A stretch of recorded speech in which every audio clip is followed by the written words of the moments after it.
he believes in, and I believe in, this economic model that should lead us to some sort of economic wonder. Like Germany, after the Second World War, they had economic wonder, using those basic principles, which has also brought Singapore, Malaysia up.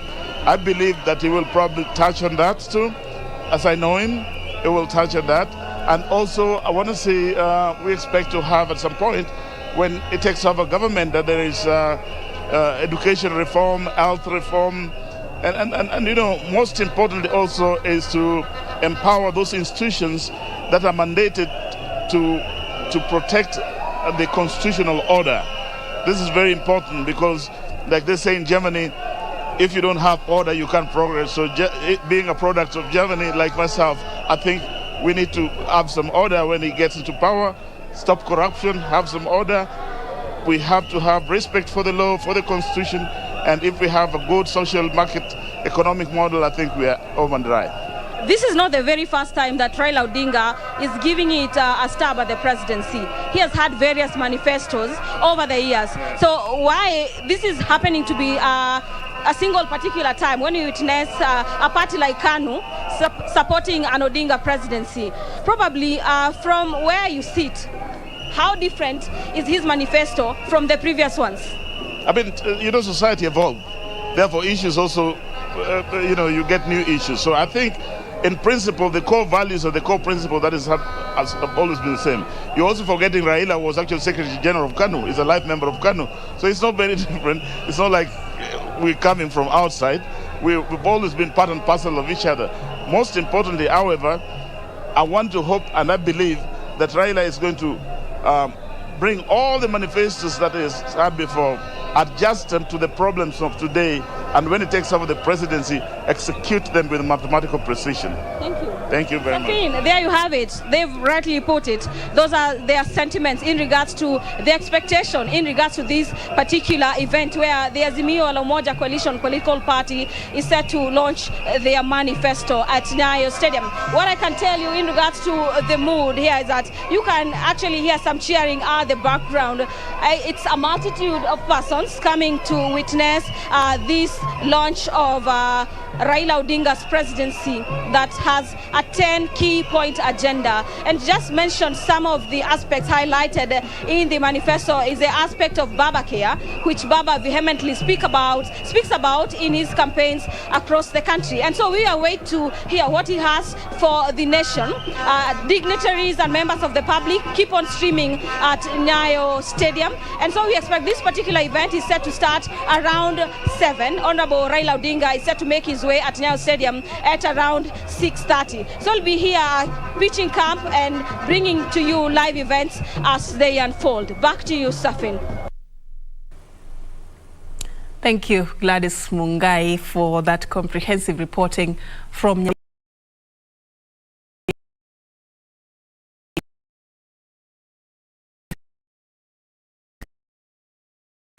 for the official starting of that particular event that will see the Azimio la Umoja One Kenya launch its manifesto. And of course, from information we are receiving is that today at around 6 tentatively, that's when the former premier, who is the presidential flag bearer of the Azimio la Umoja One Kenya, accompanied by his running mate Martha Karua, are going to make their way there. But that also is something that it's a wait and see. But in studio, we will just be discussing some of the things that have shaped his vision for the country ahead of the 2022 general election. And of course, just earlier, before we even begin dissecting the Raila contract with Kenyans, allow me to just bring my guests into the conversation. Once again, I'm hosting Dr. Churchill Saoke, a political analyst, and of course, Milly Lwanga, governance expert. I'd just like us to quickly just comment on the IEBC development there by Wafula Chebukati that has now seen Walter Mongare, one of the aspirants who had been cleared to vie for this particular race. His application has been revoked on grounds that, according to the latest information we have from our reporter on the ground, is that he was disqualified for not having a degree. And of course, also information we have is that he was supposed to be meeting the chair of the commission this afternoon. He didn't. So what do you think about this? Is there any impact that this is going to have, especially on how the process has been conducted and even some of the complaints that have been raised. Let me start with you, Churchill. Yes, I think that when the revocation, of course, when you look at the chairman of IEBC, the only shortcomings I have about it is why is it coming now? Because you see, they took the aspirant through some process. So we would have expected that some of these documents should have been verified during that process, even before he was declared qualified. Because you see, one of the things that IEBC right now really have to manage is the public confidence. And anything that makes the public to lose confidence with them would have an impact in people's trust into the process. So I think that they may have done it in good faith, but even moving forward, they needed to be conscious about each and everything that they're doing, because you see, they don't want, you should not reach a point where you're showing Kenyans that you are making a step forward and then making another step backwards. It dents onto the confidence and the trust that the public has on the commission. What do you think, Millie, about this about turn on the clearance of Walter Mong'are? I think it's pretty odd. And I say this because I think that one of the requirements, if I recall correctly, that you need to present as a candidate is, other than your degree, you must have a letter confirming from the ministry, the relevant ministry, confirming that it is from a recognized university, you know, and such like stuff that accompanies the documents that you present to IEBC. So if that was missing, then if you went to some university that maybe is not recognized, if it was missing, then they would not have cleared him then. We've seen people who have come beforehand with some shortcomings and they've been sent back and given an opportunity to rectify. Now, another concern from my perspective is the fact that he was expected to present himself at 2 p.m. today. That was information that was let out today. This is a gentleman who had been cleared. He probably had hit the campaign trail, we would assume. So if he did not make it by 2, is that ground enough to disqualify him? There are quite a number of questions that you'd want to ask, because the treatment of candidates should be fair and not just it should also be seen to be fair on the face of it. So I think, I'm sure that Chebukati, being the seasoned lawyer that he is, probably has answers, good answers to this, but it would be useful if he made those answers more public, so that the discussion would not be derailed, because right now people have many questions as to why suddenly you would be disqualifying somebody that you had qualified. And again, it seems quite brash to say that you were expected at 2 and you did not come, therefore you are disqualified. You know, when the person's initial date that he had been given, he attended and presented himself on the date that had been scheduled for his attendance. And this is a new date, a new development.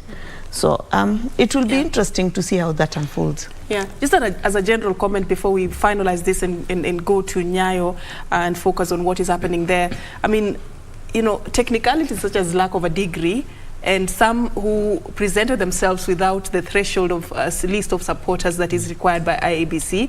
The list was initially about 50 people who had been shortlisted, or those who had expressed interest to run as president, and it has zeroed down to 4. What does this tell us about the seriousness that some of these aspirants take this process? Well, I think that some of the aspirants, we can say, take the process seriously, but these are people who are applying to be chief executive officers of the country Kenya. So it means that the process has to be rigorous enough. And I think that the requirements that have been put that are stringent are good enough to ensure that, when we are investing, remember we are investing money into the logistics of ensuring a free and fair election, And so it will be significant to ensure that those who go into the ballot are people who not only meet the laid down requirements or qualifications for being president of the Republic of Kenya, but also have got the the competence to do what it takes. Otherwise, it will be unnecessary to spend billions of shillings into the logistics of organizing an election, which sometimes, if we have so many candidates, you can reach points where you're going to lose the credibility of the process. Because, for example, if you had 47 candidates vying for presidency, the process of counting those votes in itself, you might end up realizing that you sacrifice the credibility of the process at the expense of people who should not have necessarily been approved to be part of the aspirants. But Millie, do you think some of these aspirants are serious? I mean, you know very well, it's clearly stated, even on the IEBC website, the requirements are there, and they've been there for quite a while. You know very well you do not have a degree certificate, or you're having issues, you know, clearing yourself from whatever institution of higher learning you attended, and still you go ahead and apply? You know, we have a lot of, what do you call them? They're this motivational motivational speeches that go around all the time, and they tell you that, you know, just try. Even if they ask for qualifications of 4 years and you have one, just try, you never know.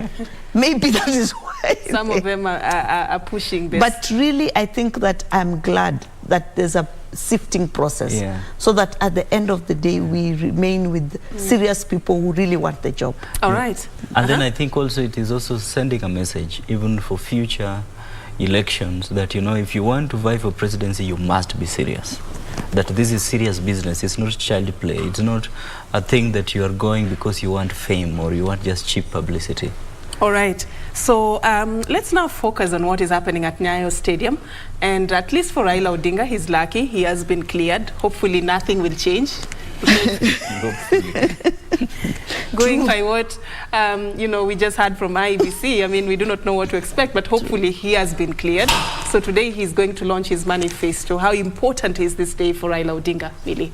It is very important. You know, there are normally those people who are skeptical, the people who are in between there, the ones that the polling data shows as undecided lot, who are waiting to hear more, leave alone what you're telling us in the rallies. But we want to hear, we want to be swayed more by what you have. And some of these people are people who are quite influential. They may be able to even go out and support maybe organized transport for 1,000 people to come and vote because they believe in you, but they're waiting to see what you have to offer the country. What change, what is your vision?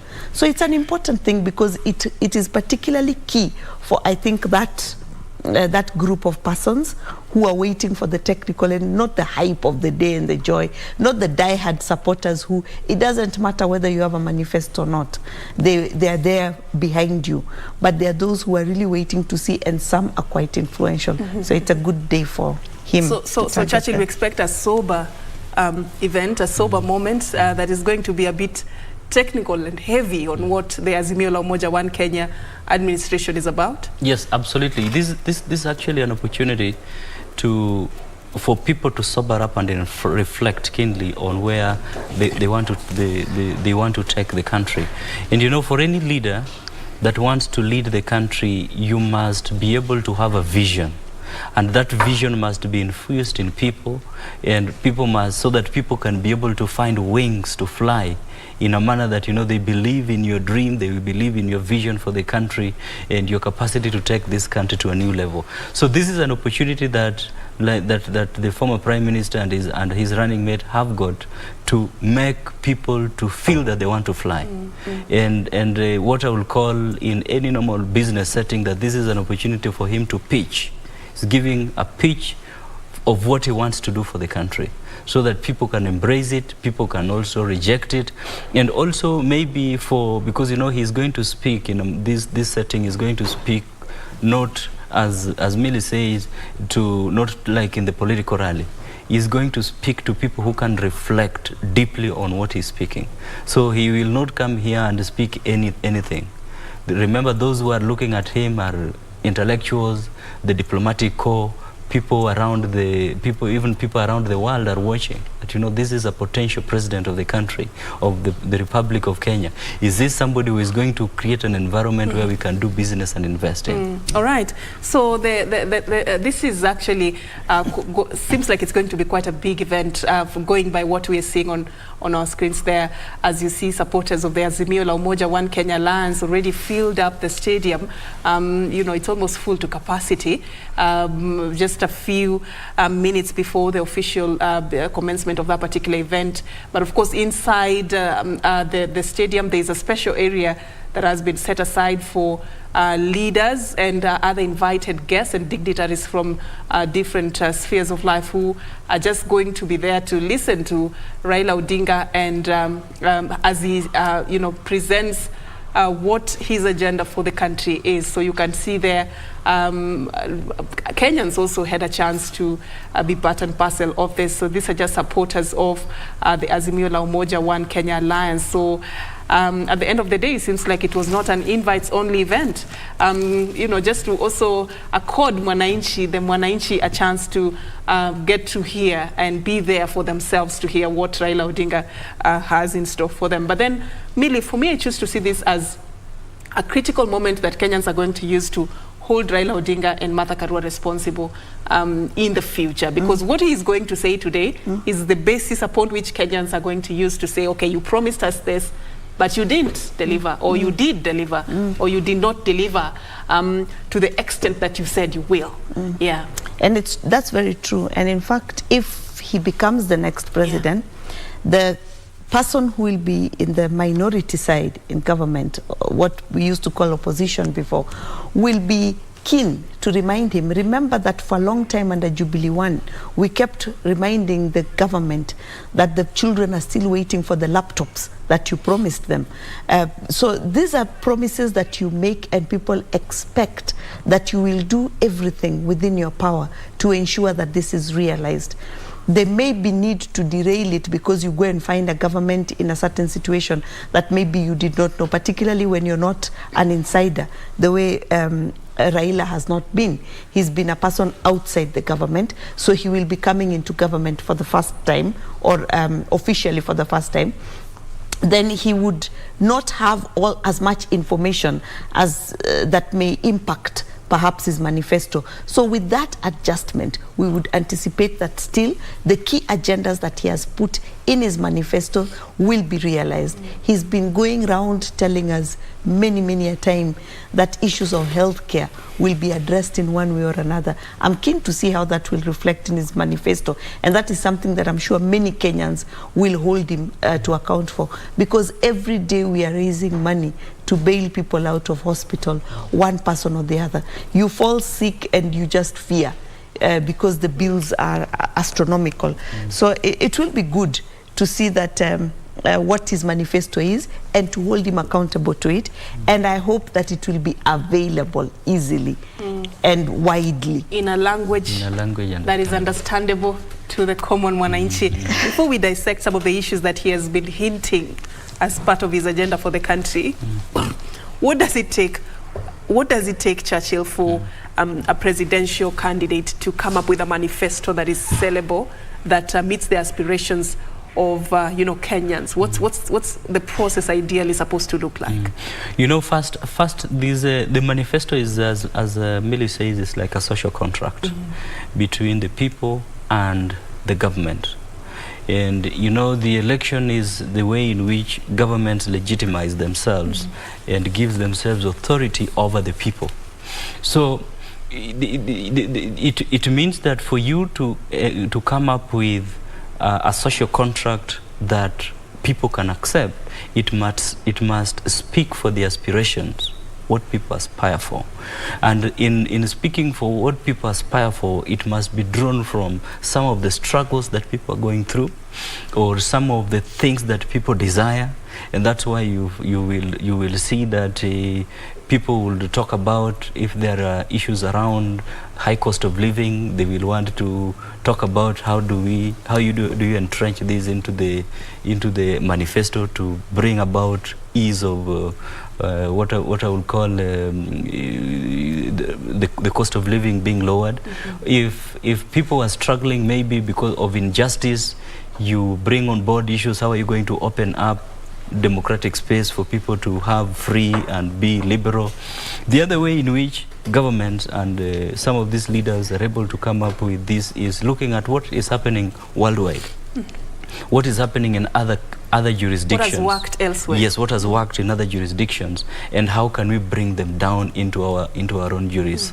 So these are ways in which they have to look. It is a broad-based thing that has to take a lot of in-depth research from very highly technical people who can interrogate the country from all sectors, economics, the social, the political, and come up with something that is comprehensive, that will not only make the country prosperous, stable, but also secure. Because remember that the whole concept of a government is ensuring that the people are secure in terms of food, they are secure in terms of their physical security, and they are also secure health-wise. So those are the key things that are very significant. The other things now just feed into these key security aspects. All right, so let's begin to look at some of the things that Raila has been passionate about. And I would just like to cite something that he said as part of his address during the Azimio La Umoja National Convention at Kasarani International Stadium. This was in December 2021, and it's a narrative that he has kept selling over time during his campaigns. And it was what was baptized to be known as the 10-point agenda for the country.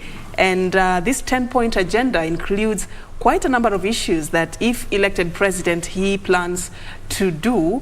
He considers this as part of the issues that some of the challenges that Kenyans are facing, and has explained how he plans to solve those challenges. One thing that really, Raila Odinga said that under his government is going to implement is what he calls the Inua Jamii Pesa Mfukoni. You've seen this talk about 6,000 monthly stipend. There's been a lot of controversies around it and how practical it is and whether this is what we need. But according to Raila Odinga, he says that it is a social protection program that will deliver 6,000 per month to 2 million people who are the country's most needy.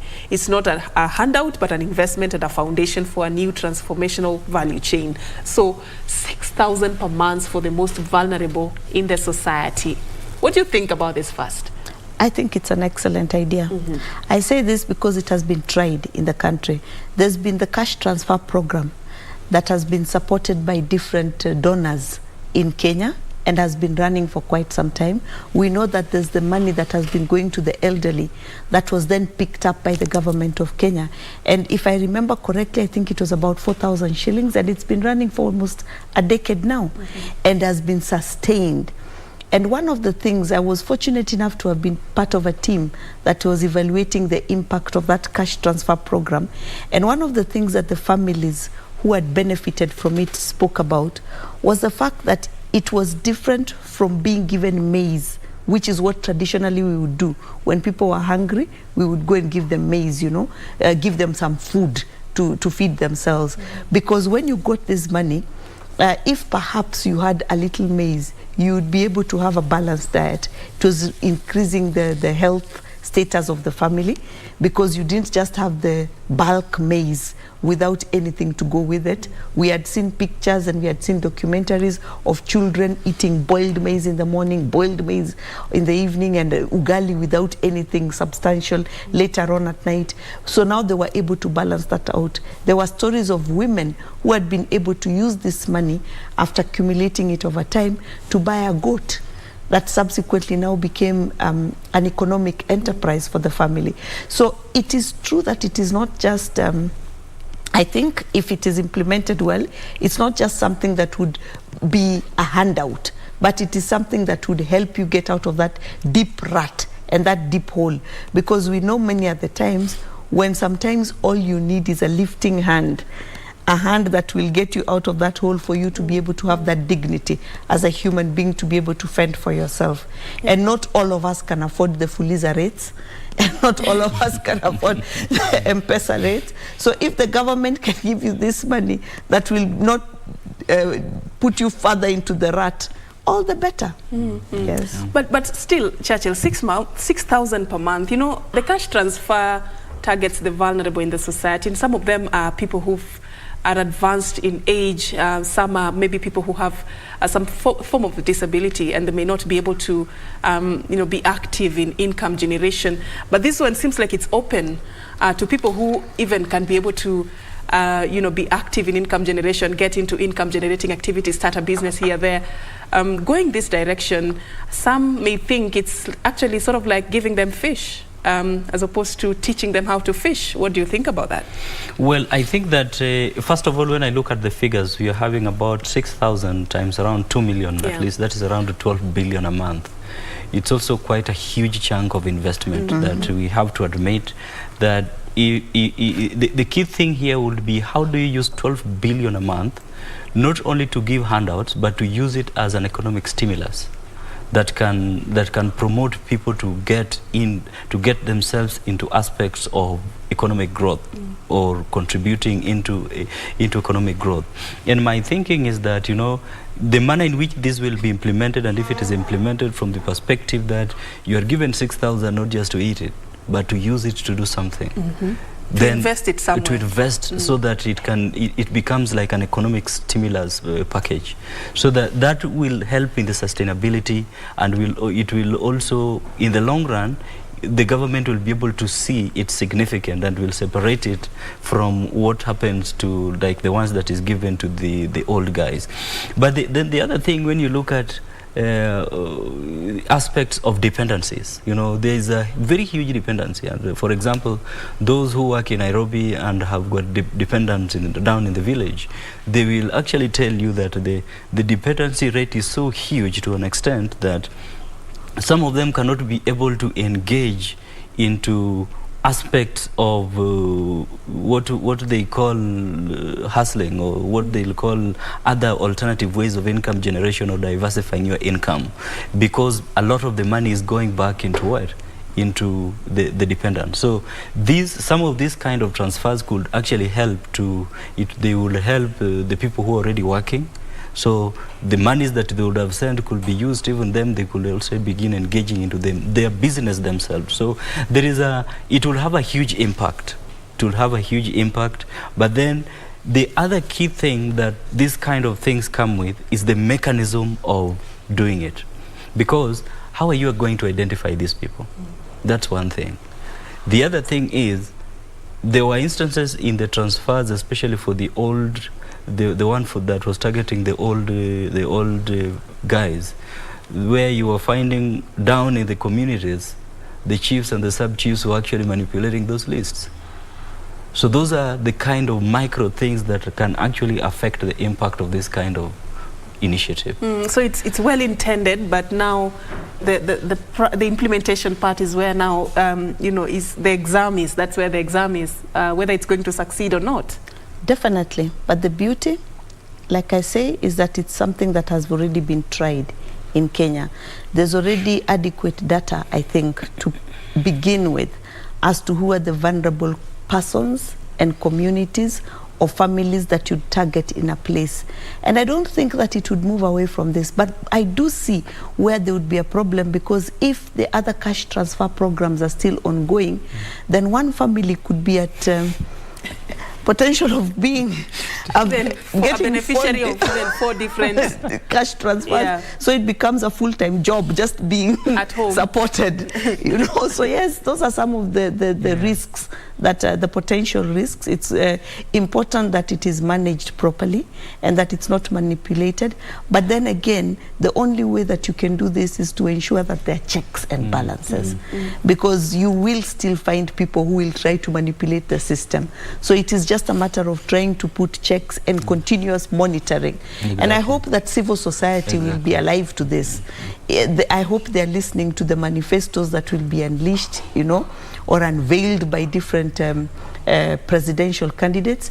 And then they will be keen to follow up and ensure that they monitor and see whether the persons who really should benefit are the ones who are being targeted. All right. And I like the fact that if they have focused it on promoting the local and small scale businesses, then it will add a lot of value. It will add a lot of value. If those become conditions, then it moves away from being just a mere cash handout. A handout. Yeah. But I'm looking at this number, 2 million, and I'm looking at the entire Kenya's population. And, you know, there are millions of people right now, even as we're having this conversation, who are struggling to even feed their families. Well, it is good intended that, you know, such initiatives would help and lift the burden off their shoulders. One would be curious to know, what is it that is causing such a crisis in our country? What do you think is the main problem? Let's go back to the root cause. Look at our situation in our Kenyan context. For some of these politicians who are coming up with policies right now, if you were to inform them of the areas to look, the issues to address, that would push us to this extent where Kenyans now need, you know, such social protection programs, what is it that would cause us to not even be able to afford feeding our families, Chachi? You know, I think that when you look at any society, the first thing that any country must also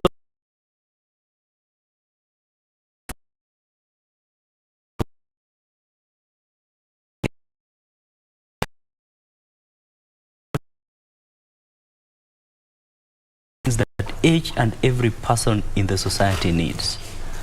All right. When you look at some of the advanced countries that are now moving into the new age of industrialization and technological advancement, they have already dealt with the key issues that the population need. The issues around food security, health, and the physical security of the population.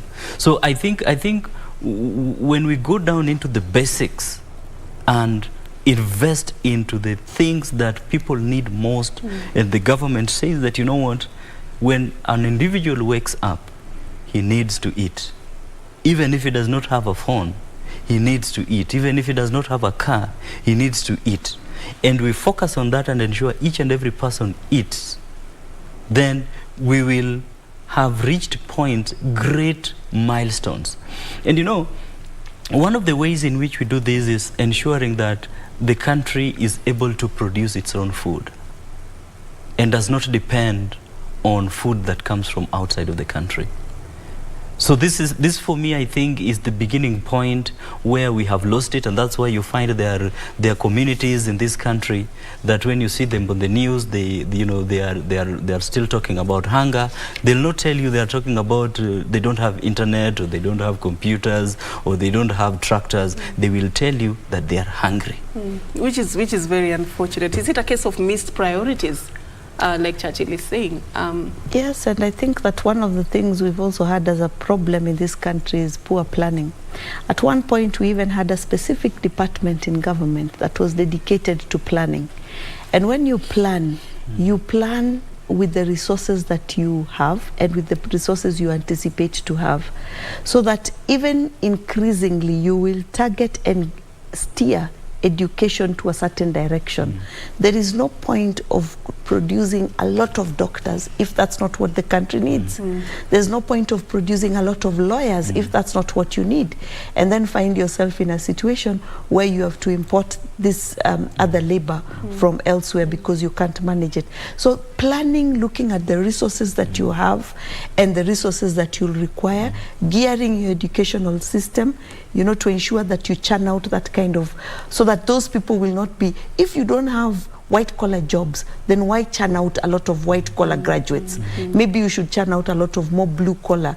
You know, that kind of planning would have helped us, if we sustained it more, would have helped us be able to produce people into the sector who would come out and they would be looking for things that they would do that would create employment, so that within the East African region, because we are now a community, people would be coming to Kenya to work and go back home to live, rather than create a society where most of us come out and you're saying, now what next? I need someone to guide me into the next phase of my life. Yeah, true. And that contributes to the hunger that we see everywhere.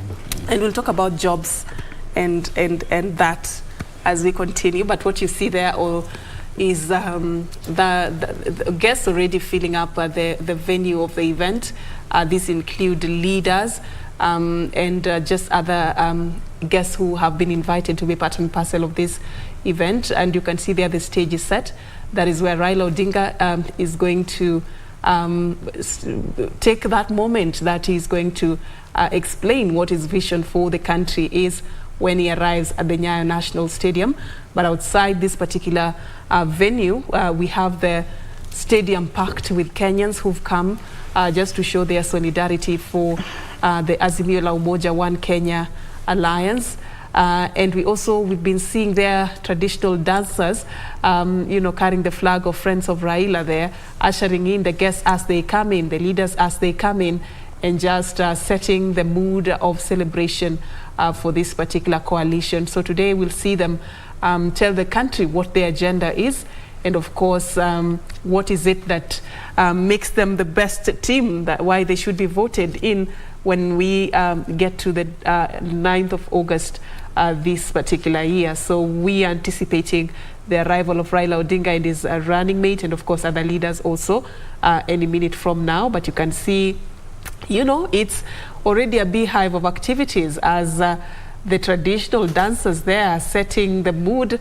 And of course also earlier we saw entertainment from legendary musicians, one of them being Helen Tawali, just to set the mood of this particular event, to show that it is quite a celebratory mood that the Azimio la Umoja One Kenya is expressing today, coming just a day after their presidential flag bearer was cleared by the Independent Electoral and Boundaries Commission. Later on, he held a series of rallies, and of course today he's going to tell Kenyans what he has in store for them, should they decide or should they make that decision to vote him in as the 5th president. But of course, one of the things that he has been talking about is what he calls Kazi kwa Wote, which is about securing the welfare of people by generating avenues for productivity through job creation programs. And he has really been passionate about investing in the Jua Kali sector and other macro and microeconomic stimulation schemes. And looking at this, Churchill, just sort of both borrow from what the Kenya Kwanza has been saying and what the Azimio la Umoja One Kenya has been saying, creating opportunities for jobs, investing in projects that sort of like create jobs for those who are jobless, and not the One Kenya Alliance termed it the labor-intensive projects, not the capital-intensive projects. What do you think about this, and why is this important also? For me, I think the Jua Kali sector is a key sector that the country, it's good that both the coalitions are seeing its significance, because I think that this is one of the sectors that has not been exploited much by the country over the years. When you look at some of the products that come from the Jua Kali sector, they are top-notch products.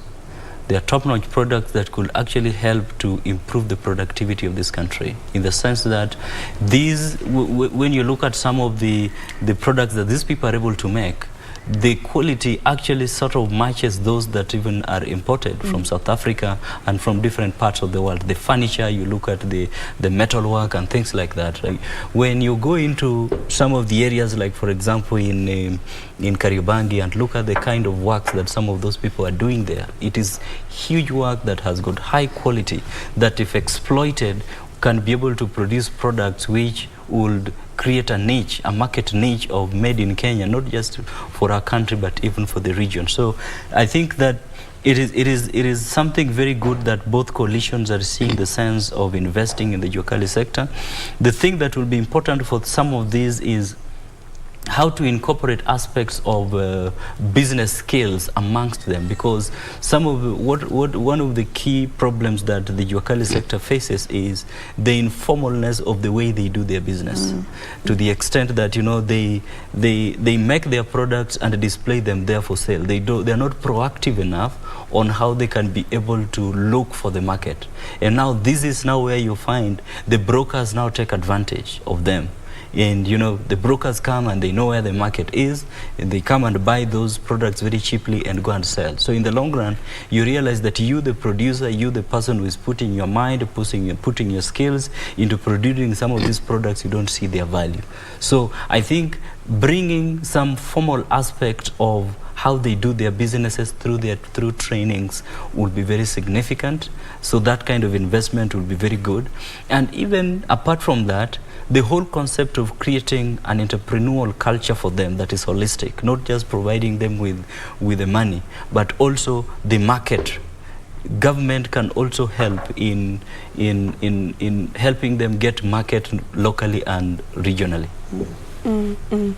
All right, so just so I can stay on this particular subject, Millie, recently in May, I believe this was the month when Raila Odinga was talking about his plan for the Jua Kali sector, and he sort of talked about some of the vulnerabilities that people in this sector go through, and sometimes they are lured into accepting peanuts by what even Churchill has cited there, because of their lack of skill, their lack of, not lack of skill, their lack of knowledge on how business is run and how things are done. I mean, if you look at that particular sector, what do you think are some of the things that makes us as a country not to tap into the opportunity that it offers? It's true that there's a lot of tapping in that we can do in that sector. Remember when COVID was here and we had these people being showcased by the president, the young man who was making, and people went and really bought those seats, you know, the seat that you could push in and turn out, things that we didn't imagine. And even the bed. And the bed. People did things did not, people used to be very, very fascinated by getting things from abroad. But here we realize that we have skills and capabilities amongst our Jua Kali sector, and that they can make things that are very, very beautiful and that we can use. And I'm sure one of the things that many Kenyans will remember was the talk of the gentleman who was to get the tender and the frustration that he met when he was to get that big tender because of all those bottlenecks that you have to face for clearance and what. So you end up getting Daktari here as a third person to help you to help sail through the system. Yes, and he tells you to get his cut. At 35% cut. Yes, true. You know, so it's true that if we made things easier and much more flexible without making a joke of the entire process, but having things in place, systems in place that would check, but ensure that the process is available, easily available and easily open to all persons to participate with the benefit of the skill that you have. Focus being on you being the skill provider and not focus being on who is able to bring the best technical white paper around that skill that would then be easy for us to take off. But us benefiting and tapping on that skill that you have, then it will ensure that more money goes directly to the person who is offering that skill. Yeah, true. One of the things that makes this happen is the lack of the academic credentials. And Raila Odinga plans to come up with a policy that he calls the RPL policy, the recognition of prior learning policy that will, more recognize the skills and not buy you out just because you don't have the required academic credentials. You know, do you think this is going to be a big changer? Well, it's going to be a big changer in terms of recognizing the informal. But then now the issue is whether these people who are going to be recognized will be able to have capacity to take advantage of it. Because you see, there will have to be a lot of sensitization and training and change of mindsetting of these people so that they can be able to see that, you know what, this is an opportunity for us to formalize our business operations, so that we are not just looking at our businesses in terms of we make today, sell, eat. Tomorrow we come, make, sell, eat, and like that. You have to formalize their business operations and see their businesses futuristically and in a manner that you are running a company. But then the other thing that is significant even also in the whole concept of mindset, which will also help in beefing up that idea of that policy of the RPL, is making Kenyans to change their mindset and thinking on made in Kenya. Because this has been a big problem, where you have a made in Kenya here and a made in China here or a made in Japan here. Even government themselves would most likely not want to go for a made in Kenya. So these policies for them to become work best, there has to be that proactiveness of government being deliberate in making people to think that, you know, made in Kenya is what is best for us and is what we should adopt, so that this Jua Kali sector can see Kenya as their initial market base. And that is how countries like China or Japan developed, where the government made the people to see that what is made in Kenya or what is made in their countries first is for their country. Once it meets the need of the internal the countries need, then we can be able to export. All right. We will talk more about what this vision that Raila has for the country is as we continue with this particular coverage. But let me just take you back down memory lane when this, coalition unveiled the team that is going to work very closely with Raila Odinga in the implementation of this agenda that he has for the country. And even before he has been elected, or Kenyans have decided whether they're going to elect him or not, he laid out his cabinet and assigned duties to who is going to do what, who is going to be in charge of what. So let's go back to the 17th of May and listen in to what Raila Odinga said with regards to the team that he's going to be working with.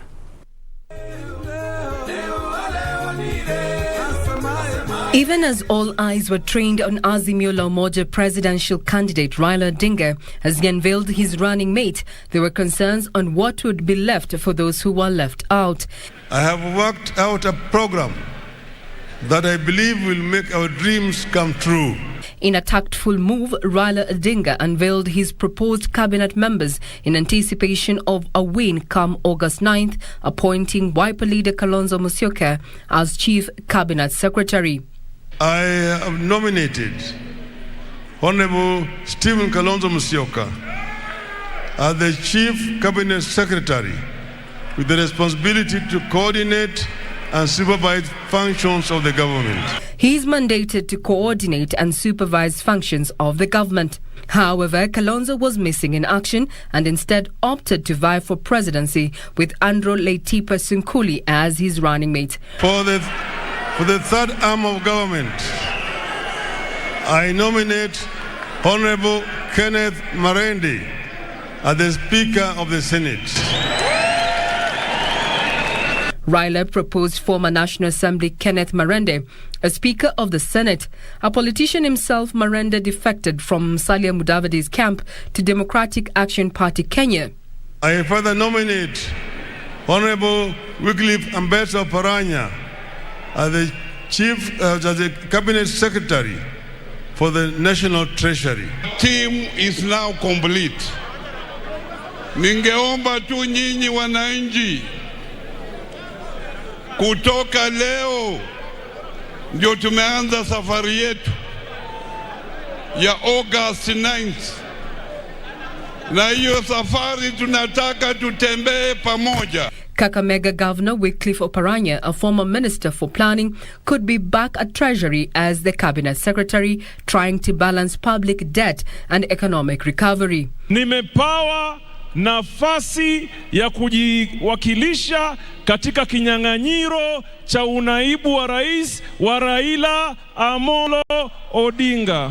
The proposed appointment of Mombasa County Governor Ali Hassan Joho was a welcome surprise for the nominee, who took time to share his sentiments. Current Agriculture CS Peter Munya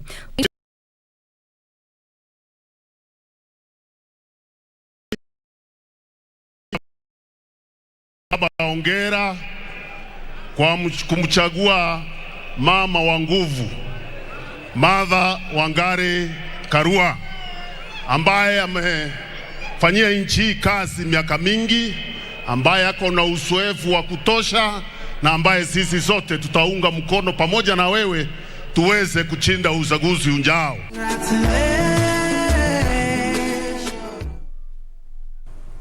All right, so that is a story we prepared for you that day when Raila Odinga unveiled his running mate right here in Nairobi. And of course, what you heard there when he was speaking about the Wiper Party leader Kalonzo Musyoka, whom on that particular day he assigned the position of Chief Cabinet Secretary should he be elected. And later on, Kalonzo Musyoka, who was missing in action during that particular event, actually, according to the latest information that we have, is that right now he's part and parcel of the Azimio La Umoja One Kenya Alliance, and has since been reclaiming back that particular position of Chief Cabinet Secretary. But just to take you through key highlights of who else was given what role in Raila's cabinet, we have the former National Assembly Speaker Kenneth Marende, who was assigned the position of Speaker. And of course, we also have Kakamega Governor Wycliffe Oparanya, who is a former Minister for Planning, and he may just be back at the cabinet, serving under the Treasury docket. And of course, also we have Mombasa County Governor Ali Hassan Joho, who was proposed to be in charge of the Ministry of Lands and Agriculture. CS Peter Munya was proposed to retain his position as the Agriculture Cabinet Secretary under Raila Odinga's government. So this is in the event that he succeeds in his 2022 State House bid. Yes, so this is the team so far, but it's not complete, of course. Should he succeed, I'm sure more names and more roles will be mentioned. But what do you think about, first of all, that bold step of announcing a cabinet even before you elected president? Has it happened before, Chachi? I think this is a political strategy, because you consider that the people, each and every political interest group are trying to look at each coalition than trying to look which coalition actually has our best interest at heart. So each of these coalitions then have got to portray and express that your interests are those who see who as their leader. If they are nominated for certain specific positions, they'll stick to that coalition. So I think this was the strategy that the former Prime Minister was trying to deploy by nominating specific people so that he can hold certain voting blocks. By those voting blocks seeing that, if we vote the Azimio la Umoja coalition, then our interests are well taken care of. Okay, Millie, what do you think about, first of all, the team, that at least the names that we have so far? What do you think? Can they be able to, do they meet, do they fit the bill to implement Raila's agenda? Yes, I'm glad at least there's a woman to start off with. It's also good that, as Churchill says, that the communities are able to see that they will be represented and that they will be able to have something that they can take home. It is definitely, and it definitely was, a campaign strategy. We have seen, for example, Oparanya milk that so much in the Azimio campaigns on the ground. He goes out together with Eugene. He says, I'll be in charge of the money. Eugene will guard it, protect it, and so the Luhya people, the Luhya Western Kenya community feel that they are really part of Azimio. And it's a way of getting them to hopefully then turn out and vote. Because remember that the kingpins, the traditional kingpins of the Western Kenya region are seen as being in Kenya Kwanza. That is Wetangula and Mudavadi. So it was important for him to highlight that. And to highlight because there'd also been a lot of talk around who the running mate was likely to be. And Munya was a strong contender. So it was also important, and it represents a certain region within the Mount Kenya area. So it was also important for people to see that even if Munya did not make it to the table, it is to the final seat of deputy president. He is there, he is at the table. He has got one of the seats. Because remember that even with the Kenya Kwanza side, when they were releasing the name of the running mate of the president, of the deputy president, one of the things that they made sure that they did was to tell us that there were people who also came close, they were close, and they just missed it by a whisker, so that you see that they missed it. So it is important for you to know that they definitely will be front runners come looking for certain slots, because they were already being considered for something pretty big. So it's a good campaign strategy for any side. All right. And another key part of this particular team was Raila Odinga's running mate, Martha Karua. Apart from the cabinet secretaries, of course, who is this person that Raila Odinga is going to be working very closely with should he be elected on the 9th of August 2022? So let's just get to find out more about Martha Karua. Let's look at her profile.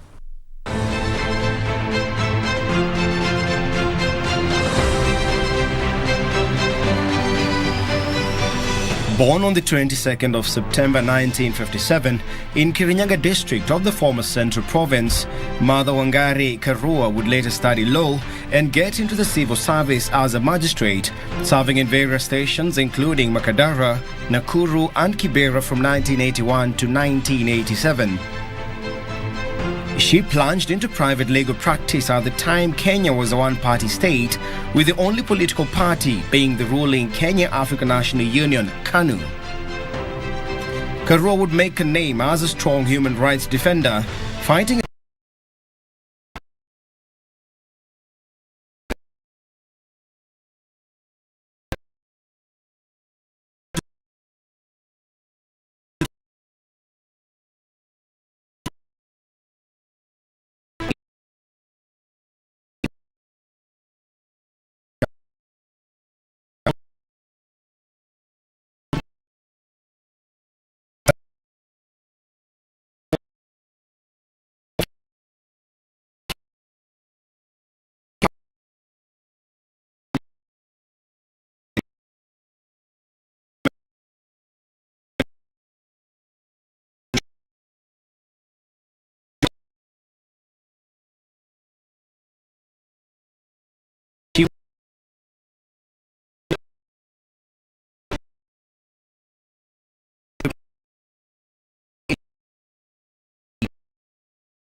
awarded Karua the Legal Practitioner's Due Diligence Award. In the 2002 general election, Karua would be among the founders of the National Rainbow Coalition (NARC), the coalition on whose ticket the then opposition leader Mwai Kibaki was elected the third president of the Republic of Kenya. Karua earned her third term to represent Geshogo in Parliament, a seat she would once again retain in the 2007 general election. Kibaki appointed Karua Minister for Water Resources, Management and Development in 2003, where she served up until 2005. She was then transferred to the Ministry of Justice, National Cohesion and Constitutional Affairs in 2005, where she served until 2009. Come the 2012 general election, and Karua unsuccessfully vied for the presidency through her political outfit NARC Kenya. In 2017, Karua unsuccessfully sought to be the governor of Kirinyaga, losing to Anne Waiguru. On 20th September 2021, a section of leaders from Central Kenya named Mother Karua as the interim Mount Kenya Unity Forum convener and tasked her to negotiate with the Kenya Kwanza and Azimio coalitions. But she would finally settle on Azimio and back Raila Odinga's presidential bid. On May 9th, Karua appeared before the 7-member committee of eminent persons and interviewed for the position of Raila Odinga's running mate.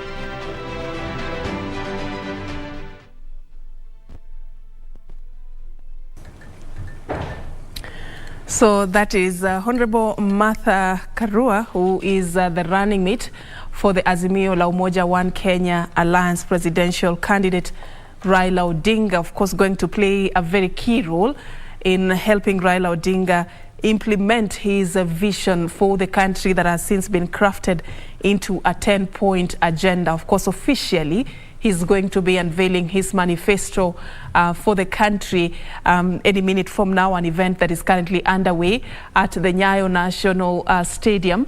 And you can see there are two sections. There is one area that has been set aside specially for leaders and other invited guests, and of course a stage that has been set in front of them for the speeches and the remarks that will be issued at this particular forum.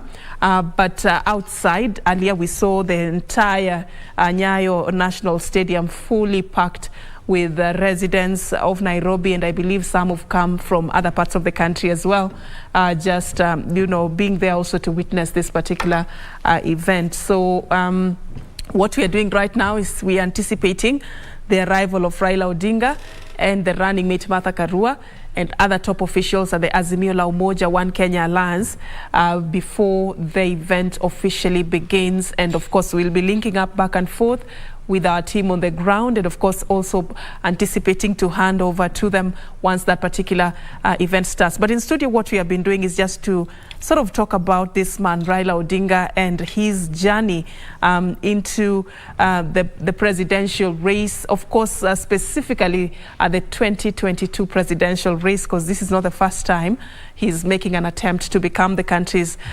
boss, and what he has been saying on the campaign trail concerning what he wants to do for the country. And I've been having this conversation with a panel of two, a gentleman and a lady, Dr. Churchill Sauki, a political analyst, and I'm having also Milly Lwanga, who is a governance expert.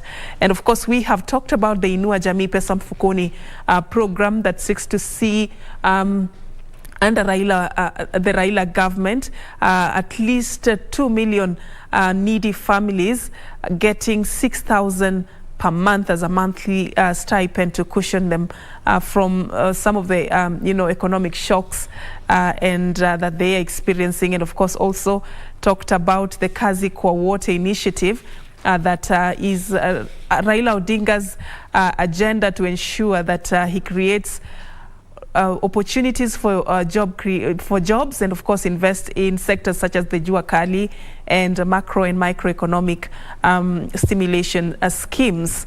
But also just to go on and talk about this is what ties in very closely with the Kazi kwa Wote is something that Raila Odinga also plans to do, and according to the Azimio la Umoja One Kenya Alliance, they dub it the hashtag Inawezekana.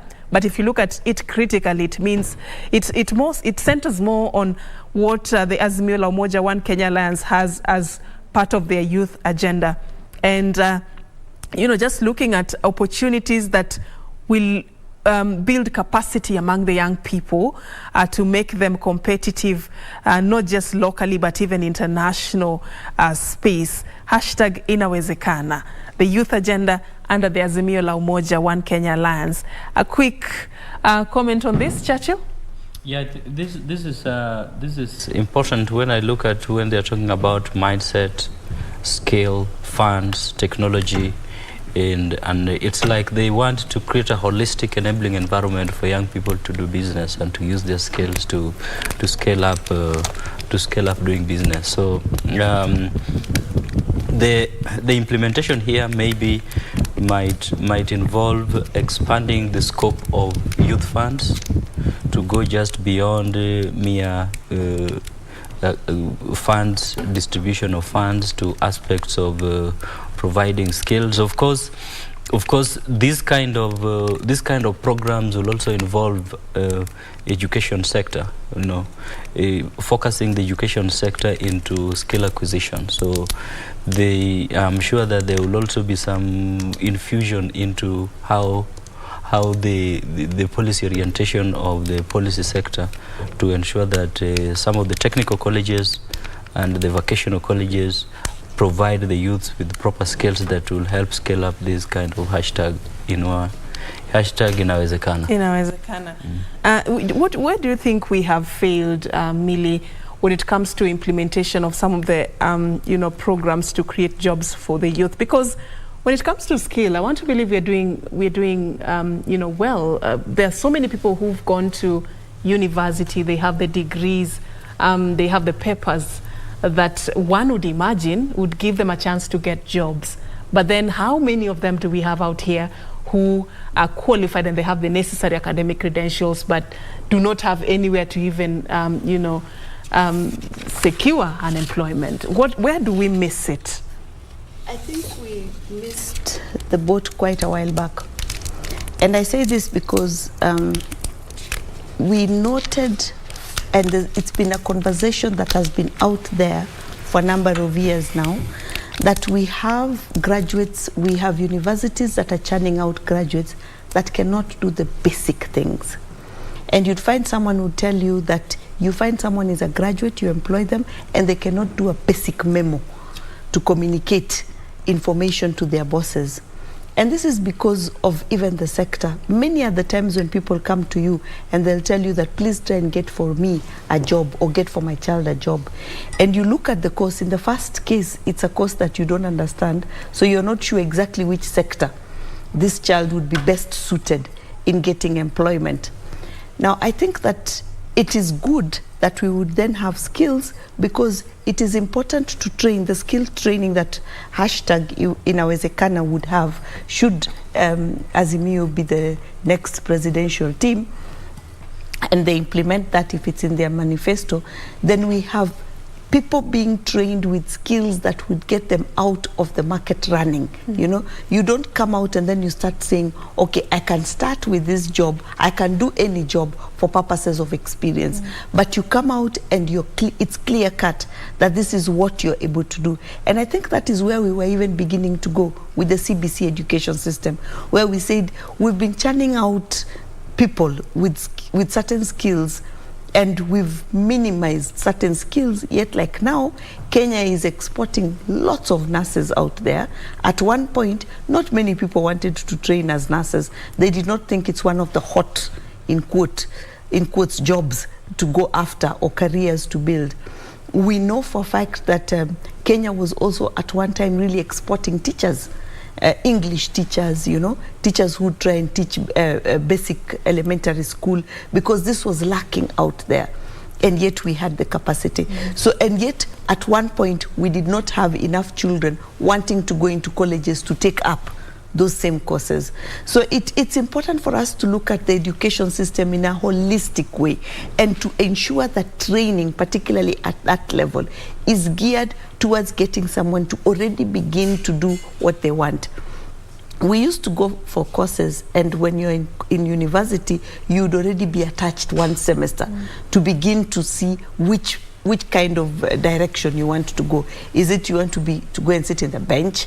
You want to become a magistrate? You want to become a judge? Or you want to go to practice? Do you want to go into the corporate sector? So you'd go to all these different sectors and already test it. So as you came out, you already had basic skills, you already had some training, you already had some knowledge in what direction you wanted to pursue in as far as your legal career is concerned. And I think this is what we anticipate for all kinds of courses and for all kinds of trainings, so that people do not get a degree just for purposes of a degree. Having it. Yeah. Yeah. And just to add on what Millie has said, the other mistake that maybe we may have made was to make the whole population believe that the success of a young person born in Kenya depends on if she gets into the university. I think that was a big mistake. Any country must have levels where any person at any level where he goes, he's able to succeed. And when you look at advanced countries, they have heavily invested in the technical and vocational colleges, where majority of the population goes, because these are the people who have the skills. The university level, very few people go there, because the people who are supposed to be churned out of the university are thinkers. But then, we made everybody go into the university, and then we expected the people who go to the university to have the skills. And that is not necessarily what is supposed to be. Is what you're doing right now with the TVET and the investment in the TVET institutions a step in the right direction, perhaps? It is a very good step in the right direction, because we are now making every young person now knows that even if you do not go to the university, when you go into these technical colleges, you will get the skills that can make you do what? That can make you succeed. The next step that we now need to get into is that we now need to make the sectors of the economy appreciate the significance of these graduates. So that we do not just see jobs or even opportunities of business. Qualifications that are being written down there are, you must have a bachelor degree. If we still go that direction, then we are not changing anything. And one thing which formed part of what Raila Odinga said when he was talking about this 10-point agenda in December 2021 under that hashtag Inawezekana, was the fact that you see, we need to invest in preparing our youth for the future. He was looking ahead, and as a lecturer, Churchill, probably if you look at the job market and where we are going and how the employment environment is metamorphosizing, what is it that is needed to prepare the youth for that future that even Raila Odinga is describing? What will it take for them to be ready? Right now, when you look at the future job market is going to be driven by technology.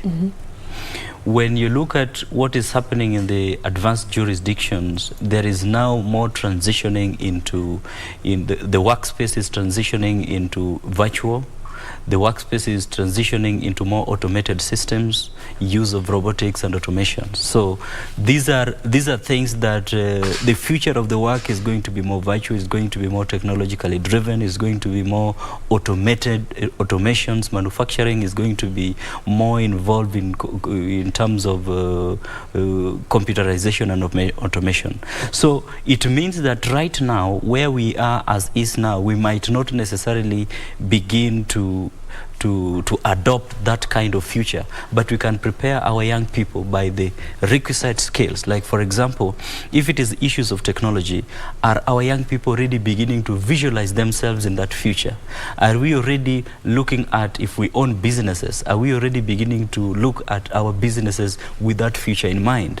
If you are in your class, are you already beginning to envision yourself in that future? And sometimes when what some of these things take is how people take themselves, or how students take themselves, how students identify themselves. One of the things that I personally tell my students is that you have to find your niche, or you have to identify yourself in the whole concept of the existence of the earth, in terms of what are you going to contribute in changing in our world. Because it is in that kind of imagination or that kind of thinking that will make a typical student have a mindset that, you know what, you are not just being trained to go out there to get a job. You are being trained to become a solution provider to the problems that the society faces. So they go through the academic journey with a purpose. That this is what they want to do. Exactly. This is the solution they want to bring to the society. There's also something else that also is part of this, is something that is called Waste Not a Single Child, really investing in education, because of course we can talk about jobs, we can talk about skills, but let's not be insensitive to the thousands of children who have been locked out of education because of one reason or the other. So Azimio la Umoja One Kenya Alliance says education is non-negotiable. It's a program that is aggressive on ensuring that all children, not some children, get rightful access to quality education, which is beautiful on paper.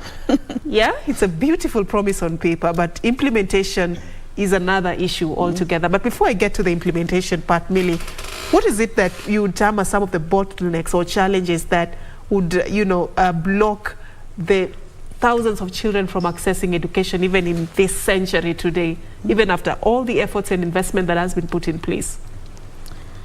The tools that go with education is a problem. And I say this because when I was growing up, and though it was not yesterday, it was not also many centuries ago, we had one book per subject. If it was physics, it was Abbott, for example, that you used. Now you find children have to buy 6-7 books per subject, which is very, very costly on parents. And the books that are targeted, I saw in one of the groups I'm in recently, one of the ladies going up in arms and saying, why is it that we were given set books to buy over the holidays? Then you buy the books, and when the children go to school, you're told, okay, additional books again for you to buy. And at the end of the year, you will find that the child will tell you there are certain books that they never even opened. And yet the parents are required to buy these books. Now look at even the uniform. When we were growing up, when I was growing up, going to school, my shoes were made by the local cobbler because he used material that was long-lasting. And my parents knew that if he made that shoe, unless my feet grew suddenly, they would fit me for the entire year. And if there was a problem, they could be mended, and it was cost-effective. Now you're told you can only go and buy butter bullets, which go for 3,000. Imagine if someone is earning the minimum salary, which is about 13,000 right now. That's a good percentage of your salary that is to go on shoes alone. You have not talked about the uniform and the other things that go with it. So there's a lot that we need to look at, including schools insisting that you must go and pick uniform and books or whatever from certain places only, whereas you could possibly be able to have gotten these things from a different vendor at a more affordable cost. So these are the things that are making school so expensive and making education unaffordable or unattainable to all the children. Because yes, you will go and pay, and it is easy to pay some small fee to support somebody if you have the means. But you will still find that that child you paid fees for is not going to school, because the additional things that the parent has to meet in order for that child to be accepted in school is beyond them. And the parent cannot approach you because they've already approached you for the fee. They feel they're embarrassed to come again for the additional costs. So these costs to education need to be managed. The government needs to manage it, and I hope that whichever government or next administration that will come in will look at that. It's not just about making schools accessible. Now, again, in the 4 years, and you find that in developed countries as well, that one of the things you need to prove when you're going to enroll your child in school is that you live within the locality. This business of a child waking up at 4 because they need to go across town to go to a school at the other end because there are no good schools impacts on education standard that that child is able to attain. It's very different for that child as compared to the child who's walking 15 minutes to school and then walking back. The amount of time they're able to dedicate to education, there are so many things that you need to look at. Each estate used to have at least 2 public schools. At least 2 public schools, and maybe a private school run by missionaries would be an addition.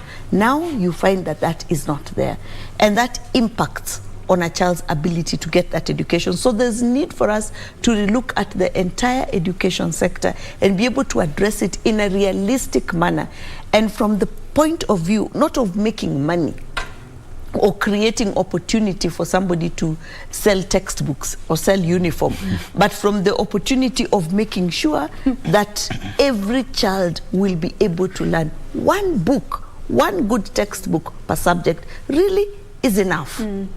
Is enough with the other additional things that maybe if you have to add, there would be revision books, you know. Those revision books would be an additional if your parent was able to. And those were things you could even share amongst yourselves as a group. Those are the things that will make education affordable. All right. And because of all that you've said, Millie, there are thousands of children who've been locked out of education. And this is what governments that have come even before the Jubilee government have tried to solve. Remember in 2002, when Kibaki took over power, there was the free primary education that was introduced. We also had, under the Jubilee government, there was the free secondary school education that was introduced. We've had the free textbook program to avail textbooks that Millie here is really concerned about. We've seen programs such as the school feeding program that the government has introduced to ensure that learners are not locked out of the education system. But yet as late as, recently when the Form 1s were reporting to school, even after the introduction of the 100% transition program that gave an opportunity for every learner to transition to secondary school, whether you've scored high marks or not, and whether you had school fees or not, we ran several stories here as KBC Channel 1 of students who had performed very well but could not afford school fees. School fees was a big cry for parents and caregivers across the country. Where have we failed? And if Raila Odinga has this as his vision to ensure that every learner has access to education, Churchill, what will he have to do different? I think it's a gradual process in terms of, because you remember this is a heavy investment. Also, per child, education is not cheap. It involves a lot of heavy investment by government. And I think maybe as time goes by, it might be important maybe for government to consider continually subsidizing the costs for people. Because you see, the parent also must somehow find ways of cushioning. It's a win-win situation for both government and the guardians. So there might be need to sort of continue with the subsidy, while at the same time trying to block the loopholes that the head teachers or the BOMs use to manipulate parents to pay more money that is not required. Because I think this is something that has been happening, especially when the Form 1s are coming. You find BOMs put school fees or they add fees that and you see, because parents are helpless, they end up paying these things. So filling those loopholes will be important. Maybe the other thing will be dealing with the issue of student-teacher ratio and infrastructure. You know, the way in which you can help have a learner-centric education system is by ensuring that the teacher-student ratio is good and also proper infrastructure is available. All right. And, you know, I agree with you, Millie. This thing of telling parents, go to a specific bookshop, that atlas, where just buy it in that bookshop. Atlas is atlas, dictionary is dictionary. But you have to go to that bookshop. This one has to stop. Let's cross over to Nyayo National Stadium and, you know, just, you know, get a feel of what is happening on the ground. From my colleague Gladys Mungai, you can see already the venue is fully packed with guests and leaders from the Azimio La Umoja One Kenya Alliance. Let's just listen into what is happening right now. Gladys, what is it that you have for us? What's the latest?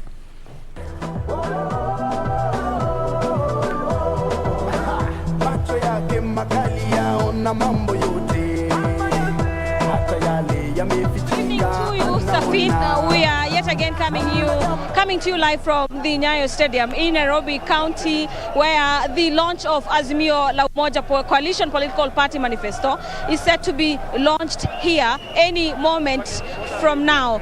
This being a day and a program with full entry in regards to what is going to be launched at Azimio La Umoja Coalition Political Party Manifesto. Remember, it's a manifesto with at least key 10 key points agendas. And after speaking to a variety of leaders, we now want to hear from Wananchi. And with me here are two gentlemen who have portraits of Raila Odinga and President Uhuru Kenyatta. If you may just lift that up a little, yours too. I'm going to speak to one of them. I understand they're brothers. I want to understand what inspired this particular portrait. Speak to our viewers. Begin by introducing yourself and tell us why are you here and why the handshake portrait. Yes, my name is Gekonyo Maina. I'm a fine artist, and I felt it would be important for me to do a portrait of the handshake between President Kenyatta and Honorable Raila Odinga, as this was one of a very historic moment, and that was the reason. So I've been looking for the opportunity to present it to him as a gift. Yes, that's... There are various details on this particular portrait. Just keep on lifting it up. Let it face the cameras. The camera is on this side. Yeah, just like that. And I understand there is a map of Kenya and a dove. And at the dove's head, we have the hands sort of doing the handshake. So what is the inspiration behind this particular kind of portrait? Well, what I did is make the composition a little more interesting by creating the impression of the handshake. The handshake being the reason why we got peace after. If you look at this portrait, in the background where you see the map of Kenya, there's an area where you see total darkness, and that is symbolic of the situation we are in before the handshake. And if you look further down, you see, like, you know, like the country is a ban. And so that handshake is what symbolizes the peace that came thereafter. And so the handshake the dove, the white dove, which symbolically represents peace, is symbolized by the handshake, and the head of the handshake, the head of the dove. Thank you very much for that particular explanation. Now let me hear from the brother. Please, if you can come here. Just a minute, please. This way. Please, just come here. You can hold it for him. Yes. So this other one is about a portrait of Nelson Mandela, former president of South Africa, Nelson Mandela. Right. So why Nelson Mandela? Well, I was looking at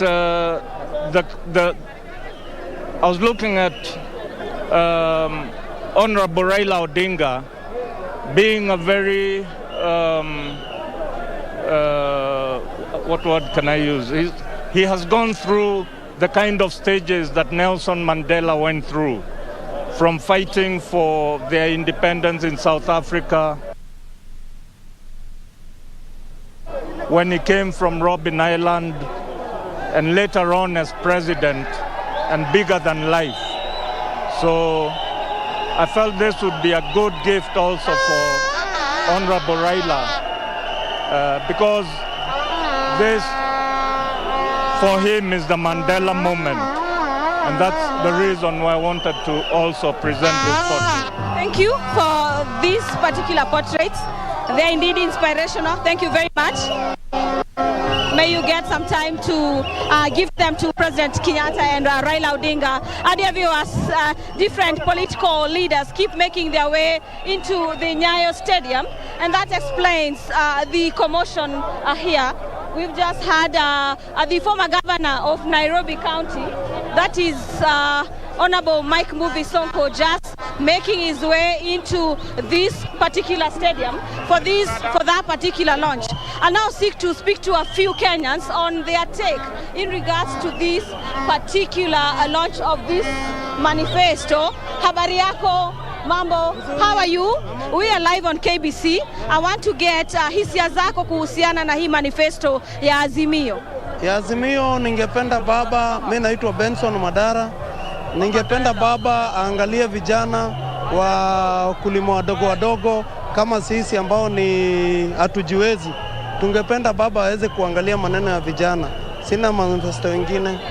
Naam, asante sana. Pengine nizungumze na kijana mwingine hapa, na unafahamu kwamba vijana ni mojawapo ya nguzo muhimu katika taifa la Kenya. Umefika hapa katika uwanja ama uga wa Nyayo. Lengo lako kufika hapa pengine ni lipi, na unatazamia yapi kutokana na manifesto ya leo?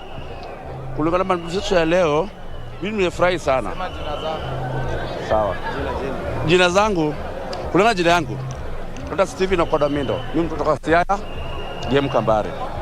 Lakini leo nimeacha kazi yangu nifiki hapa juu kulingana na watu na kumati ya watu. Nimefurahia sana. Kama tumengoja Raila Amolo Odinga kuja hapa na Martha Karua, tuwakaribishe kulingana na hii uchaguzi na kuja.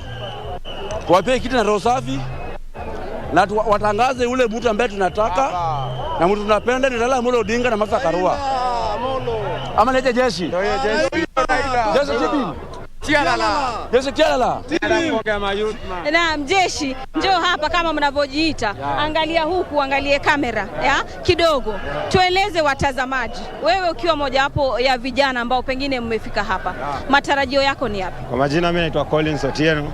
Mimi matarajio yangu kwa vijana, ningetaka Raila tutengenezee hata kama ni biashara maboyboy. Tuache kunyonga watu ili tupate kazi. Tukipata kazi hatutanyonga mtu, hatutaibia mtu. Na kwa mabude wenye wanafanya jua kali pia waone hapo, itakuwa bie. Mimi ningeshukuru tu kwa hiyo tu. Kumekuwepo na hisia kwamba gharama ya maisha imepanda sana. Pengine mna matarajio yapi kutokana na manifesto ya leo? Tunataka sisi kama watu wa Azimio, we have so many experience. Na experience yote iko kwa jua kali. Na jua kali wanaumia, juu wale wamemaliza form 4 university wanaangalia na hawana kazi. So we have the right to give them the job for them to get the experience, alafu wapate ile kazi, tuandike, wachunge familia yao. So tulikuwa tunapenda sana wakuwe na hiyo kwa roho yao, na sisi tukue na amani kulingana na sekta ya amani yote watu tumekuwa nayo hapa. Mimi naomba hiyo kitu pekee yake. Thank you. Safin, those are some sentiments from a section of the youth at Nyayo Stadium affiliated to Azimio la Umoja. I want to speak to the final one. Karibu sana. Nafahamu kwamba ulipenda kuzungumza sana kuhusiana na siku ya leo. Kwa nini uko hapa leo? Leo niko hapa kuja kuona rais wetu wa 5 ambao ni Raila Amolo Odinga. Huyu ni kiongozi mwenye analeta amani sana. Ni kiongozi amefanya jambo lingine yenye Wakenya wako wanatarajia.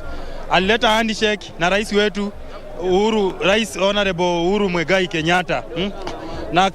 Na akaleta amani. Sasa hii tuko na amani, sasa hii tunaweza enda Central tuombe maji. Wa Central wanakuja huku Nyanza wanaomba maji. So sisi tunashukuru sana. Mimi nimetoka huko Makadara nikuja nione Raila. Na tuambie waheshimiwa wetu, wa MP wetu shida zetu ambao tunapitia. Sisi kama wakazi wa Nairobi hapa Makadara. Tuzungumzie changamoto za vijana hasa kuhusiana na masuala ya kazi. Masuala ya kazi iko kila mpande pote. Na hiyo ndio ni main agenda. Kila kiongozi mwenye anakuja lazima hiyo ndio anaongeleanga. Lakini kuna viongozi wengine wanatenda wanasema na watendi. Lakini Raila Amolo Odinga penye alikuwa prime minister tuliona manufaa yake. Marais wengine ndio hatuwezi ongelea watu, lakini kuna wengine baadhi ya viongozi. Kuna wengine wanasema tu tunafanya hivi ili tu mambo na siasa. Raila number 1. Raila alipokuwa kwa ministry aliperform. Kiongozi mwingine ambao ni deputy president huyu wetu ambao ako sahi Ruto, ministry yote yenye amekuwa ameiba. Thank you. Those are some sentiments from a section of the youth raising their concerns in regards to the expectation of today's manifesto at Nyayo Stadium in Nairobi. The Azimio la Umoja coalition is set to launch their manifesto. On my right, you can see some fans, with a bit of orange. Your banner, please. It's written Friends of Baba and Raila the 5th. If we could speak to you this evening, we've seen you doing a variety of entertainment here at Nyayo Stadium. Speak to us about today's event and please begin. Nisa, unaweza kuzungumza kwa Kiswahili. Anza na majina yako mawili alafu tupe hisia zako kuhusiana na siku ya leo. Jina langu kamili ni Joseph Adongo. Natoka Kajiado County. Jina hili linajulikana Jaga Kimba. Sasa mimi nimefurahia kuja hapa baba asome manifesto yake. Ile manifesto akatangazia watu iwe ni ya ukweli ya mwananchi kama ile baba care na masomo amesema itakuwa bure mpaka university, itakuwa bure, itakuwa nafuu kwa mwananchi wa kawaida. Sisi tunapenda baba, sisi ni marafiki wa baba na hatuwezi wacha baba. Nataka tupiganie baba tukomboe. Mzee, kumekuwepo na changamoto na hisia mseto miongoni mwa Wakenya kuhusiana na pengine deni la taifa na gharama ya juu ya maisha. Pengine unatarajia kusikia nini kuhusiana na pengine tatizo hili? Kwa gharama maisha tunajua tukiwa na baba gharama ya maisha itakuwa chini. Kulingana vile baba tunajua mambo yake inakuanga ya ukweli. Ni vile hajaipata nafasi kama huo ambapo atapata wakati huu. Ambapo akiingia kila kitu kitakuwa sawa.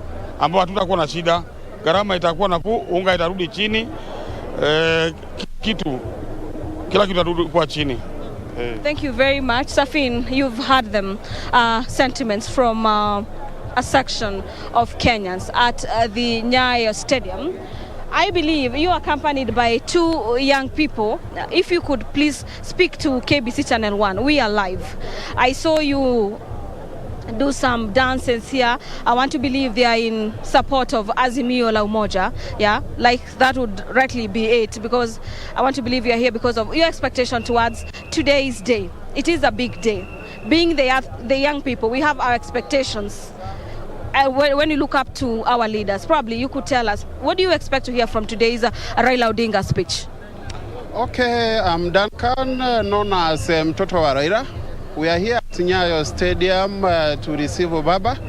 And we are here today expecting more from Baba. We know Baba has been frontline fighting for the Kenyans. Now we think this is now the chance for Baba to come and help us. This country needs somebody who is strong like Baba.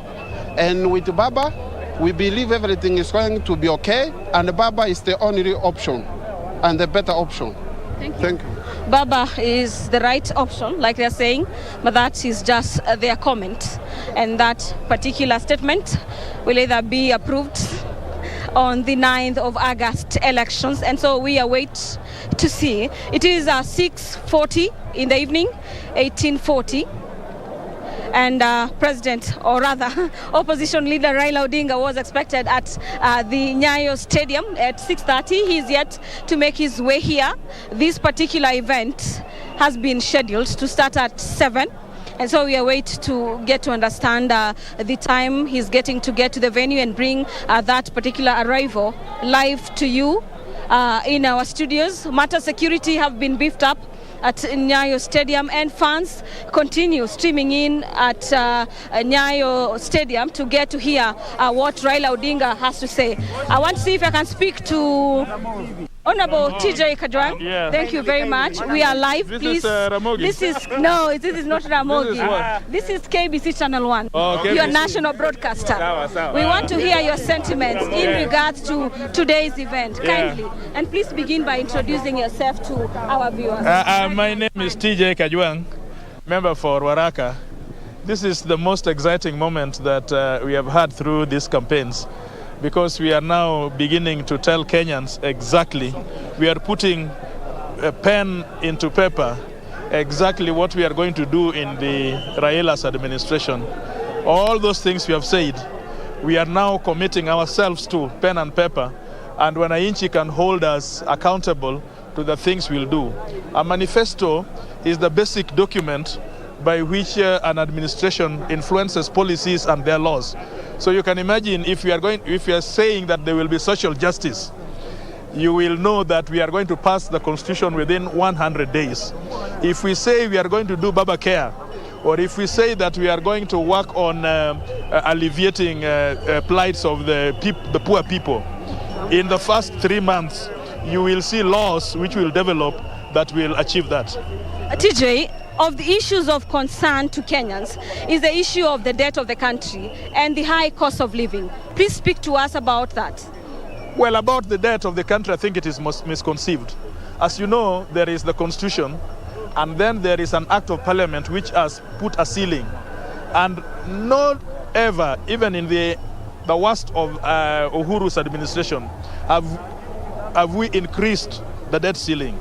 The question is usually how we can always balance that debt against our revenue. Look, loan is the only way to do business. If you don't have a loan, I don't know whether you don't have a loan, but if you don't have M-Shwari, you can't call. So loans is how to do business. The only thing is how do you balance your loans against your revenue. But the other question was what? The issue of cost of living. Yes, cost of living now, that one is terrible. These are my people. Yeah. Cost of living is just too much. Nobody can afford to put food on the table.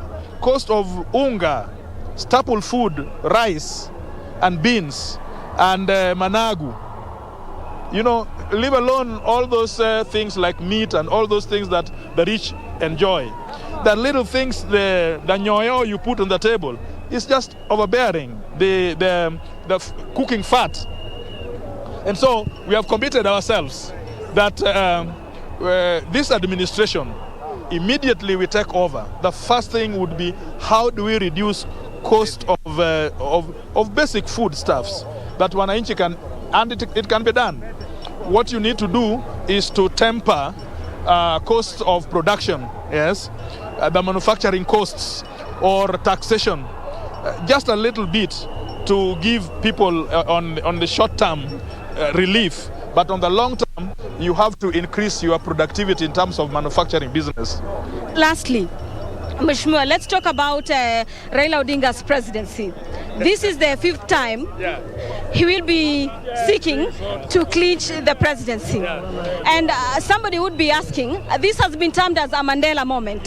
So why should we or Kenyans elect Raila Odinga and not any other presidential candidate? I'm so excited. As you know, I'm the Chief Justice of the People's President. So this is something that makes a Kenyan who wants to move with development shed a tear.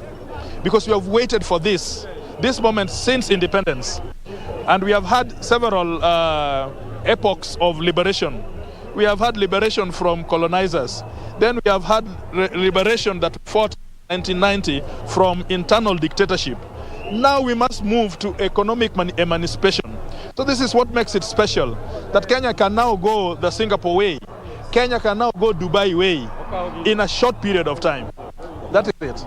Thank you. Thank you very much. There you have it, our dear viewers. That is Ruaraka Member of Parliament, Honorable TJ Kajwang, speaking to us about the manifesto, his expectations, and why Kenyans ought to elect an Odinga presidency. We have heard from various Kenyans who have converged here at Nyayo Stadium in regards to the expectation in regards to this particular day. I'll now be handing you over back to the studio, Safin, so that you can continue with the interview at the broadcasting house.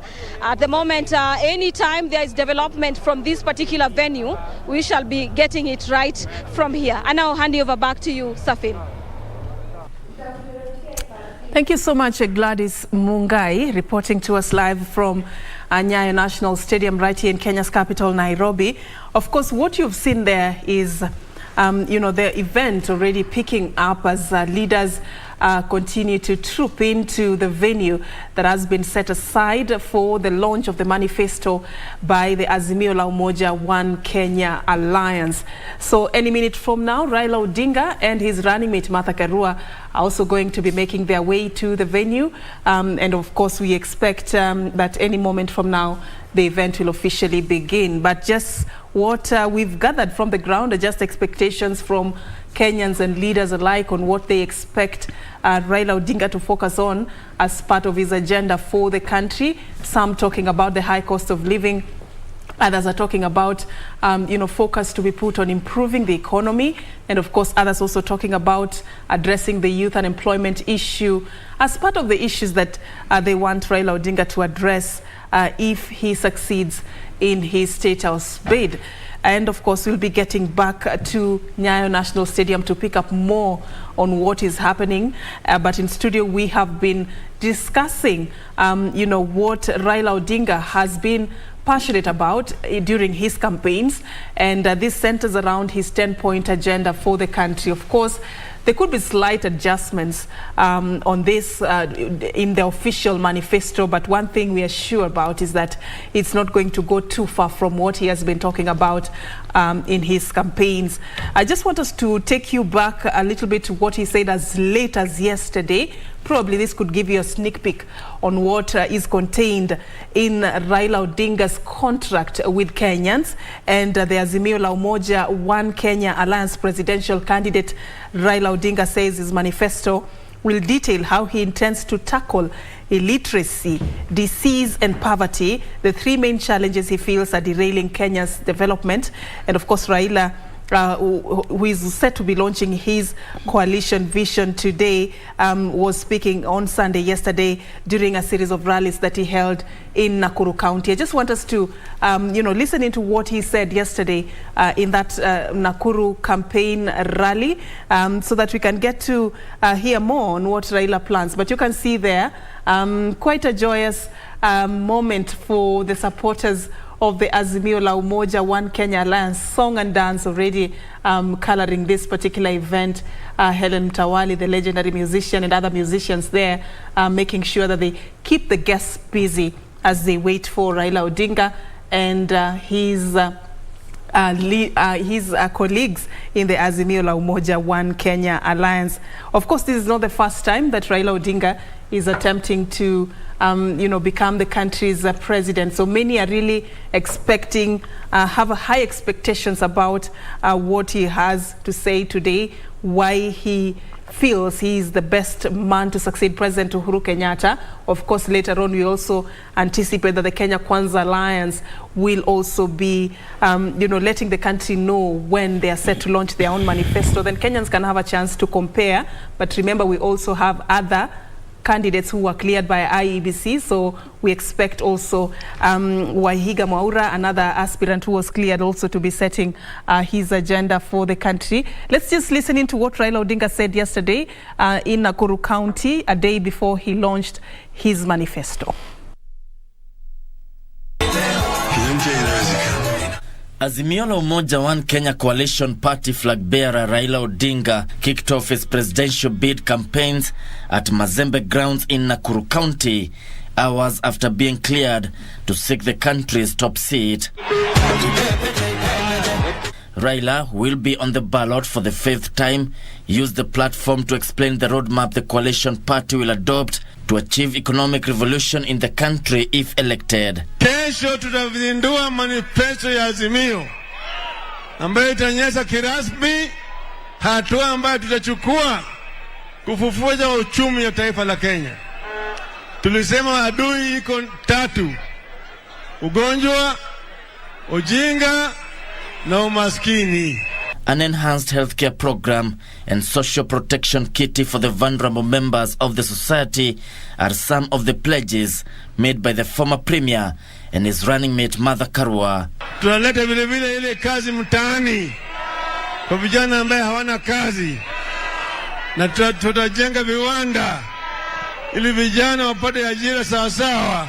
Leaders accompanying Raila Odinga described him as the true patriot among the presidential candidates. Tukiona Mheshimiwa Raila hapa na Mheshimiwa Martha Karua wanararua umaskini yote, wanararua ufisadi yote. Wamama muelewe, huyu ni mama kama nyinyi. Shida zenu hatutasahau. Wazee muelewe, sisi ndio tunamchunga. Kwa hivyo nikiwa hapo na baba iko hapo, shida zenu hatuwezi sahau.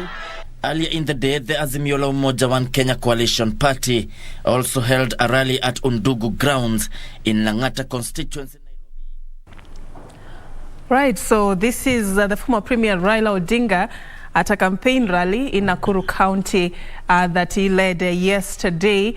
This came just moments after he had been cleared by the Independent Electoral and Boundaries Commission to vie for the country's top seat. But, Churchill and Millie, what stands out is what he said about his plan to tackle illiteracy, disease, and poverty. I want to believe we were there when our founding fathers said that this was the same vision that they had for the country. Are we still there, Churchill? It's always a work in progress for any country. Yeah. Of course, it is important that the development agenda of any country is anchored upon those 3 key pillars, upon which now other aspects of the agenda come in. But for any country, it's always a work in progress. Even if we develop, we will always still want to fight these things. Yeah. Millie, your body language encouraged me. I was surprised that we are still there, close to 60 years down the line. Poverty, illiteracy, disease.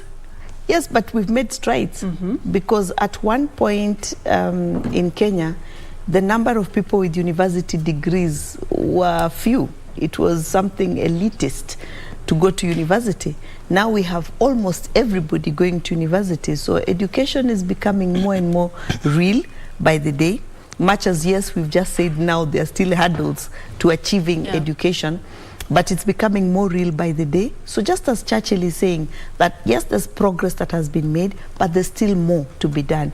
Because remember that the population continues to grow every time, and addressing the needs of these growing populations, and without proper planning, you may sometimes miss the target. But what I also found interesting in that clip is the changes, much as we're talking about changes, even in education sector, that this is Raila Amolo Odinga in central Kenya, in the places that people in regions that people said he would not be able to climb, and he had a massive crowd there. So there's a lot of potential for change in everything, including even with the realization of education and making sure that we have everybody having the right education that is best for them, best suited to their skills. Let's talk about health. And at this point, I'd like to introduce what the Azimio la Umoja One Kenya terms as Baba Care. Yeah, Baba Care, an interesting, wording there, because what they say is that this is actually one of the things that is geared towards scaling up the universal healthcare pilot programs to the rest of the country, just to boost the initiatives that have been put in place in the health sector and make sure that as many Kenyans get access to quality and affordable, health services. What strikes you about this intent by the former premier and how he plans to go about this, Churchill? This is it's good but very ambitious, because you see, healthcare is just like education, requires a lot of investments in infrastructure, because when you are looking at having affordable healthcare, it means that you must be able to take responsibility to provide every healthcare facility with the requisite diagnostic machines, with the requisite drugs, with the requisite personnel that are qualified at every village level. And I think this is now the greatest challenge for this kind of thing. When you look at the universal health program that this current regime had piloted in specific counties like Kisumu, and there are the rest of the other, I think a few other counties, you could go there and pay 50 shillings and get the health service that you need. Now, of course, some of the counties took advantage and the drugs were being sold out. So it's ambitious, but it has the best interest, especially of the most vulnerable. Because remember that there are people within the rural communities who cannot be able to, the only closer they are to health facilities are maybe the chemists or the pharmacist.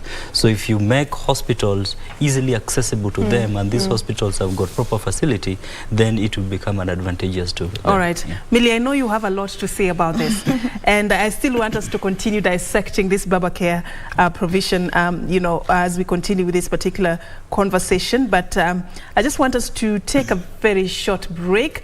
We want to let Kenyans know about what else has been happening in the country. Darubini is just about to start. Sarafina Robi is on standby for that, to take you through that. And then we will continue with this particular conversation, talking about the launch of the Manifesto by the Azimio la Umoja One Kenya Alliance, an event that is currently underway at the Nyayo National Stadium. What is happening is that we are anticipating the arrival of Raila Odinga and his running mate Martha Karua. But now we are taking a break to hand you over to the team that will take you through Darubini, and then later on we will continue with this.